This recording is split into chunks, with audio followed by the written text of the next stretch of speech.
आत्मविश्वास से पैदल चलना आत्मविश्वास से पैदल चलना संदेह में दौड़ने से कहीं बेहतर है। हेलो स्टूडेंट, आज मैं आपको हिंदी काव्य बीए प्रथम वर्ष प्रथम सेमेस्टर के पाठ्यक्रमानुसार कुछ प्रमुख महत्वपूर्ण अति लघु उत्तरीय प्रश्नों को बताने वाली हूँ, जिसे आप पढ़कर लाभान्वित हो सकते हैं। जैसे आपके कोर्स में, आपके पाठ्यक्रम में विद्यापति से लेकर मतलब आदिकाल से लेकर आधुनिक काल के सारे कवि आ जाते हैं। आज मैं कुछ प्रमुख 10 बता रही हूँ, उसके बाद फिर आगे और बनाकर बताऊंगी आपको।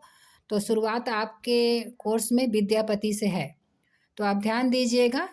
एक एक प्रश्न में मेरे दो प्रश्न भी बन जाएंगे। जैसे पहला प्रश्न है कि विद्यापति का जन्म कब और कहाँ हुआ था और वे किस काल के कवि थे। इसमें 2 प्रश्न बन गए। एक तो विद्यापति का जन्म कब और कहाँ हुआ था, तो विद्यापति का जन्म सन 1380 में मधुबनी बिहार के बिस्वी गांव में हुआ था।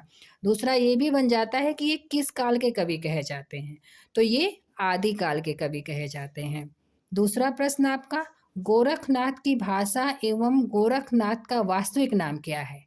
इसमें भी 2 प्रश्न हैं। जैसे गोरखनाथ की भाषा आपकी संस्कृत और हिंदी है और इनका वास्तविक नाम गोरक्षनाथ मिलता है। अब प्रश्न नंबर 3 पर आइए, और आपके पाठ्यक्रम में भी अमीर खुसरो तीसरे नंबर पे हैं। तो अमीर खुसरो किस भाषा के पहले कवि हैं, तो अमीर खुसरो खड़ी बोली हिंदी के पहले कवि हैं। और उनकी गीतों और दोहों की भाषा कैसी है, तो उनकी गीतें और दोहों की भाषा जो है वो ब्रज भाषा है। आगे बढ़िए वही क्रमानुसार, फिर सूरदास हैं, फिर तुलसीदास हैं। तो सूरदास ने किस गुरु से दीक्षा ली थी, सूरदास ने वल्लभाचार्य से शिक्षा ली थी। प्रश्न नंबर 5, तुलसीदास के बचपन का नाम क्या था, तो तुलसीदास के बचपन का नाम राम बोला था। आइए आगे, मलिक मोहम्मद जायसी की प्रमुख रचनाओं के नाम लिखिए। तो मलिक मोहम्मद जायसी की प्रमुख रचनाओं में पद्मावत, अखरावट, आखिरी कलाम एवं चित्ररेखा है। फिर है कि पद्मावत की पूरी कथा कितने सर्गों में विभक्त थी। फिर आ जाता है कि पद्मावत की पूरी कथा कितने सर्गों में विभक्त है, तो पद्मावत की पूरी कथा जो है 57 सर्गों में विभक्त है। 57 सर्गों में अब कभी कभी ये भी पूछता है कि पद्मावत में किसकी कथा है, तो आप बता सकते हैं कि पद्मावत में जो है चित्तौड़ के राजा रत्नसेन और सिंघलदीप की राजकुमारी पद्मावती की प्रेम कथा है।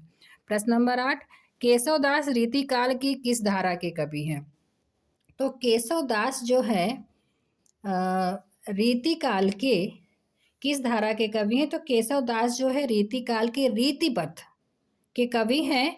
और उनकी अंतिम रचना भी पूछता है, तो उनकी अंतिम रचना कौन सी है, तो उनकी अंतिम रचना जो है जहांगीर जस चंद्रिका है, जो कि 1669 विक्रम संवत में लिखी गई है। इसमें भी 2 प्रश्न हो गए कि किस धारा के कवि हैं, रीतिबद्ध के, और उनकी अंतिम रचना है जहांगीर जस चंद्रिका। अब आइए बिहारी पर। प्रश्न नंबर 9, बिहारी सतसई में कितने दोहे उपलब्ध हैं, तो बिहारी सतसई में कुल 719 दोहे उपलब्ध हैं। बिहारी के किस दोहे पर राजा जय सिंह ने का जो है जीवन बदल दिया था, बिहारी की किस दोहे ने राजा जय सिंह का जीवन बदल दिया था, तो बिहारी के किस दोहे ने, तो दोहा वो है, नहीं परागु नहीं मधुर मधु नहीं विकासु यही काल, अली कली ही सो बध्यो आगे कौन हवाल। इस दोहे ने जो है राजा जय सिंह का जीवन बदल दिया था। धन्यवाद।